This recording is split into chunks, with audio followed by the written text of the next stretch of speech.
Del, yeah, it's back. Try Del Taco's new stuffed quesadilla jumbo shrimp tacos, made with queso and freshly grated cheddar, grilled between 2 flour tortillas, and stuffed with crispy jumbo shrimp. Get them with fresh guac, too. Stuffed quesadilla jumbo shrimp tacos, only at Del Taco. What makes best reviews the best reviews? Ooh, pretty colors.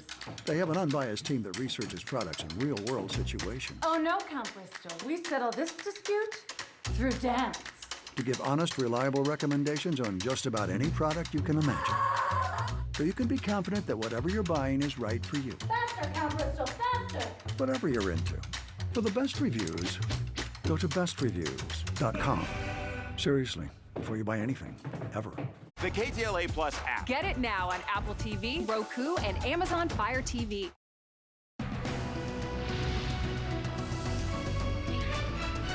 Now at 10, new attacks, new video of the war in Ukraine as it moves west and just miles from the border of one of our NATO nations.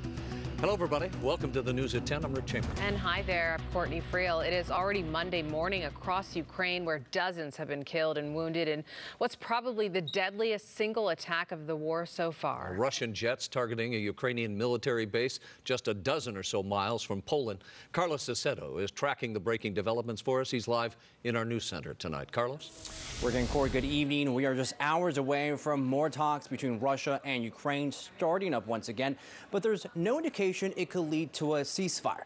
The war has moved farther west than at any time since the war began, just 12 miles from the Polish border.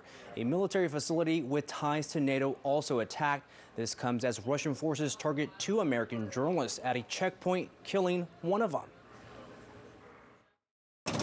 The Russian onslaught of Ukraine escalating westward. Airstrikes pounding a military training base near the Polish border, killing 35 people, wounding more than 100. The attack happening near NATO's front line. The facility serving as a crucial hub for cooperation between Ukraine and NATO countries, raising the prospects that the West, including the United States, could be pulled directly into the fray. On Sunday, Ukrainian President Volodymyr Zelensky saying he is hoping to arrange a meeting between himself and his Russian counterpart, Vladimir Putin. Zelensky spent the day giving a boost of morale to his troops. He visited wounded soldiers at a military hospital. Zelensky awarded those injured with medals for their courage and dedication in fighting the Russian offensive. Ukrainian soldiers say they are bracing for a larger attack by Russian forces north of Kyiv. Both sides entrenched in key battles in multiple suburbs, including Irpin. That's where American journalists reportedly came under fire. Award-winning journalist and filmmaker Brent Renault was killed. My friend is Brent Renault, and he's been shot and left behind. And how is he? I don't know. You don't know. You don't know what happened to him.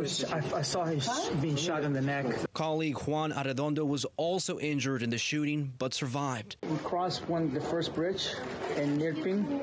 We're going to film other refugees leaving, and we got onto a car. Somebody offered to take us to the other bridge, and we crossed a checkpoint, and they start shooting at us. Ukrainian forces seen here carrying dead and injured elderly people across a bridge leading out of the besieged town of Irpin. Now, here's a bit more about that proposed meeting. President Zelensky suggested meeting Putin in Jerusalem, saying direct talks with his Russian counterpart could end this war. He added that compromises could be made, but he wasn't going to betray his country. It's reported that Putin could be open to meeting with Zelensky, but no official meeting has yet been set. That's the latest here in the KTLA News Center. Carlos Salcedo, KTLA 5 News. All right, Carlos, we'll talk to you again at 11 o'clock. People here in Southern California, though, continue to show their support for Ukraine. Take a look.